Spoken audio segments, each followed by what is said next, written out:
Hey, what's up, folks? This is Jesse with Keeping It Real Finance, the channel that always has your back and tells it like it is. Well, today's video is going to be all about Binance and Binance in the news lately. Is it FUD or something more? So there's been a lot of press around Binance over the last couple of days, weeks, last month. Not really good press. And so I think it's time that I really dug into all of these different articles, what they mean, and what it means to you, especially if you're using Binance, if you hold coins on Binance, if you invest in BNB. I personally do invest in BNB. I have Trust Wallet. I've got holdings on there. And so I think it's a good time to really dig into this one to see what's happening with Binance, why the spotlight is on them, and what they can do about it to sort of correct what's happening here, okay?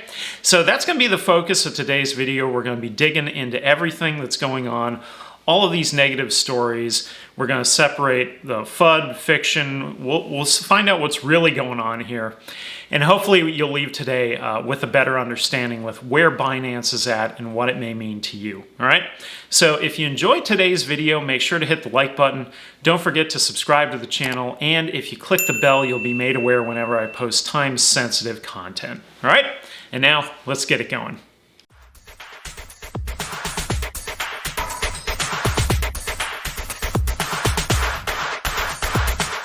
So I wanted to kick this video off by first saying I did a simple search in Google for the term Binance and went to news. And here's the first couple stories that came up. So first of all, we had Coinbase, Kraken, and Gemini play by the rules to beat Binance. Then we had cryptocurrency traders struggle to sue Binance. Then we had crypto platform Binance suspends GBP withdrawals. Great. So if you haven't been following these stories, Binance has been in the news a lot lately, and not in a good way, all right? So first off, we had Binance announce June 25th that it would no longer be able to serve users in Ontario, Canada, all right? So per a statement from the company, they said that as part of their compliance efforts, they updated their terms of service to say Ontario, Canada is now a restricted jurisdiction and that all users should close their accounts by 12/31/2021, the end of this year, right? So rather than comply with regulation, they're just choosing to close up shop. So that's kind of odd, right? So what led us to this? Well, oddly enough, it wasn't even about Binance. But rather that the Ontario Securities Commission, this is the OSC, filed allegations against Bybit for non-compliance that followed similar allegations against KuCoin and Poloniex, all right? Now, what's more, the OSC warned crypto exchanges on March 29th that they had until April 19th to become compliant by reaching out to the OSC or face regulatory action, okay? Interesting. Second, also June 25th, Japan's financial services agency, the FSA, warned that Binance is operating in Japan without permission. So again, the theme is that they're not properly registered or complying with regulation in the country, which is a problem. So oddly enough, the FSA made the same warning in March of 2018. So 3 years later, they're still not in compliance, but still operating. So this is kind of weird. So how's that happening, right? We'll talk about that. So Binance then issued the following statement that it does not currently hold exchange operations in Japan, nor do we solicit Japanese users. So are they in Japan or aren't they? So it sounds to me like the FSA knows users are either using a VPN or they simply changed their address in the KYC to somewhere outside of Japan. So funny story is I did my video just recently on Tether. Later, Bitfinex, who was Bitfinex, that is, who was the Twitter handle that inspired a lot of that, he told me, what if I told you that people can still buy Tether in the state of New York where they're currently not allowed to? And I said, oh, ha ha ha. Yeah, I guess you're talking about a VPN. And he said, nope, I've got another way. And I said, what? And so somebody commented and they said, actually, all you have to do is change your address after you do the KYC to somewhere else. And then you can just do it. Huh, so it's that easy, right? You just do a little address change. Now, third, back to Binance. On June 26, we had the UK Watchdog, the Financial Conduct Authority, state that Binance Markets Limited isn't allowed to undertake any regulated activities without prior written approval. Now, they added that no other entity in the Binance group holds any form of UK authorization, registration, or license to conduct regulated activity in the UK. Now, Binance disputed the allegations, saying the notice has no direct impact on the services provided on Binance.com and that its relationship with its users hadn't changed. The FCA then ordered Binance Markets to remove all advertising and financial promotions by June 30th. On yesterday, July 14th, Binance suspended British pound and euro withdrawals. So a spokesman for Binance said, "We're working as quickly as we can to make payment services available to our customers and thank them for their patience." They added, "They take their compliance obligations very seriously and are committed to working collaboratively with regulators to shape policies that protect consumers, encourage innovation, and move our industry forward," unquote. So prior to all of this now, Germany's watchdog said in April that Binance risked fines by issuing tokens connected to stocks, while in May, Bloomberg reported the US Justice Department and IRS were investigating Binance. So, which then brings me to the Tether Richlist, found at https://wallet.tether.to/Richlist. Link below. Which essentially shows that they are the #1 wallet, and not by a little bit, but by a long shot, of holding Tether, which is Binance, and they hold 17.6 billion Tethers. But that's not all. They also have a cold wallet with 498 million in Tethers, meaning that all combined, Binance holds 18,132,651,264 Tethers. That's a lot of Tethers. Now, the reason I bring this up, first off, is that when I did my video just the other day, which I highly recommend you check it out if you haven't yet, the issue is simply that Tether is supposed to be pegged 1-to-1 to the US dollar, okay? In order to be pegged 1-to-1, they have to have those cash reserves for every Tether they issue, when in fact, they're incapable of producing an audit, and they have recently said that they only have 2.9% in cash out of the $62 billion in market cap, which is insane. So Tether is a ticking time bomb, and the only reason it's been able to survive this long is because of the lack of regulation around stablecoins, right? So at some point, what I think is going to happen is that regulation will force Tether to have their assets audited. When this happens, Tether will most likely go under. When that happens, it'll not only be a black swan event for the entire crypto marketplace, but it is going to have some serious repercussions for Binance, who is holding $18 billion in fake money with Tether, all right? Which brings me to the part of here's what I think. So, and let me first say that I've always been a believer in CZ.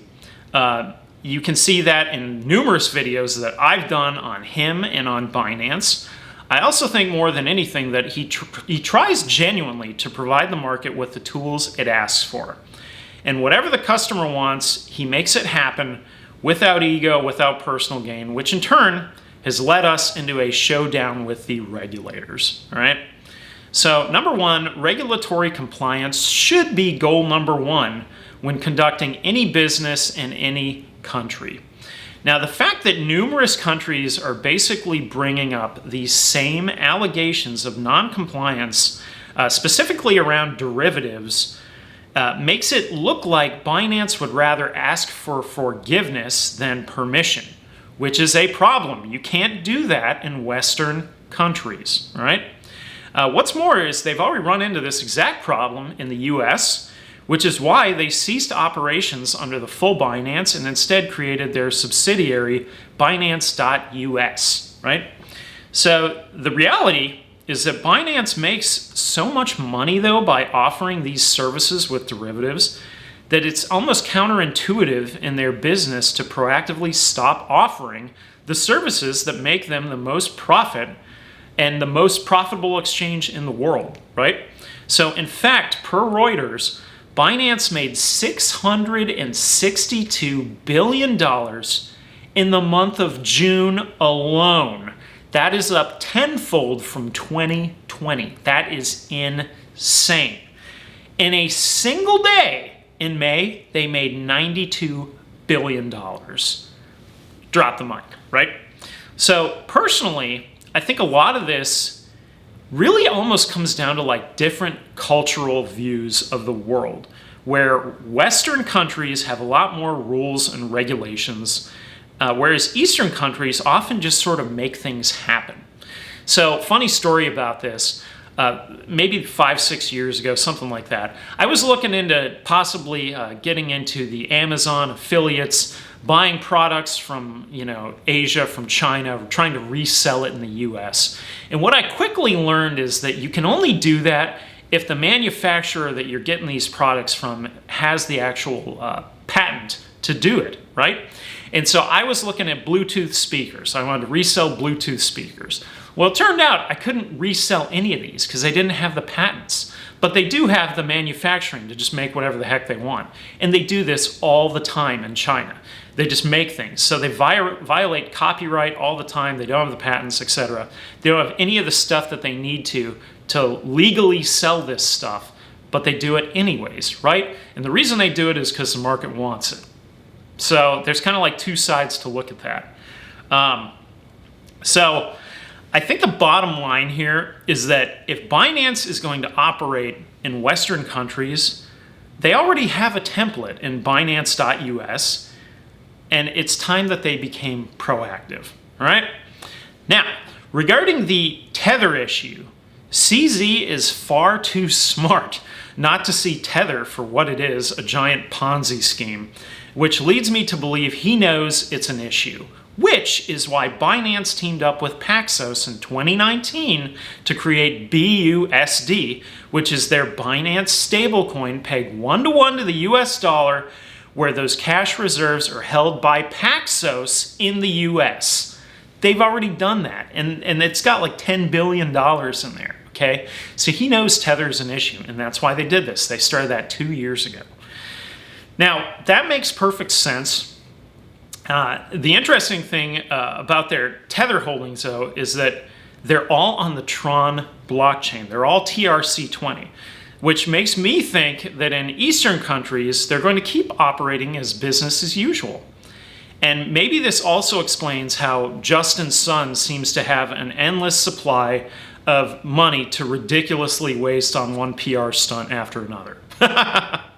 Now, the flip side, though, is that Binance is not only putting their company at a huge risk, but more importantly, their customers. And I can see why they originally used Tether as a stablecoin, because BUSD didn't exist, USDC didn't exist. It was the first one that filled a huge need. I get it. But at this point, though, to right the ship, they really need to cease all dealings with Tether, remove it from the platform, and convert the existing Tethers, if possible, to another stablecoin, such as BUSD or USDC, that has been independently audited. All right. Now, lastly, outside of being the largest exchange in the world, which that alone will put a target on your back, the other reason I think Binance has become this huge target for watchdogs around the world is mainly because it's decentralized in terms of it doesn't have a headquarters anywhere. That's a problem. So on the surface, that sounds really sketchy, right? So Reuters couldn't even find it. They simply said they have a holding company in the Cayman Islands. Now, Binance was originally founded in Shanghai, then it moved to Japan, then it moved to Malta, and now it's based in the Caymans. CZ says they're decentralized because Bitcoin is decentralized. And with that, he says they have over numerous staffs in over 50 countries around the world. So they're all over the place. And he personally is rumored to be somewhere in Asia, okay? Now, the bottom line is a company this large with no headquarters makes Western regulators nervous, highly suspicious. I mean, remember, we said they made $662 billion in June alone. There's no headquarters. How do you find them? How do you know this is legit, right? All those kinds of questions start coming up. So you couple the lack of headquarters with CZ's previous advocacy for VPNs, and we all know what VPNs do. That lets you get around the system because then you can hide your location so no one knows where you are, right? And you can see why the watchdogs are on them. It's kind of obvious. So Western countries want a headquarters that can offer records, it can offer a paper trail, it can offer a way to audit, a way to find them, right? And without one, they'll be viewed more as a purposefully trying to set up a structure to circumvent laws, launder money, etc. All right? So, for some final thoughts here. I kind of feel like a lot of the news and the negative stuff around Binance has been, yes, purposefully done from maybe a different worldview, an Eastern country worldview. That's just how they do things. But you really just can't operate that way in Western countries. It just doesn't work. And I feel like at this point, they're sort of unnecessarily making risk. They're creating risk out of nowhere for Binance as a company, BNB coin, all the rest of the coins that are on Binance, etc., the projects that work on Binance. It's unnecessary. All of it's really unnecessary, right? And what all of these watchdog regulators are centering around is derivatives trading. So there's a lot of derivatives trading that goes on Binance. They make a lot of money from it. I get it. But if you want to operate in Western countries that have laws around derivatives, then you have to comply with those laws. And if we already know that they have a subsidiary in Binance.us, a platform that works, a platform that's legal, well, why not do that in the other Western countries, right? I know they have their own version of Binance in Australia. It's probably similar. They could do the same thing in Canada. They could do the same thing in the UK. Any of the Western countries, Germany, even Japan, who says that they're not operating properly. Well, the funny thing in Japan is they say, well, we're not even there. And Japan's kind of going, BS, you have people doing it here through a VPN, right? And so, the fundamental idea of Bitcoin being decentralized and therefore we're a decentralized company really doesn't work well when it comes to Western countries. That's the fundamental problem here. Now, ultimately, Binance, if they're making that much money, are they going to just fold up and go under?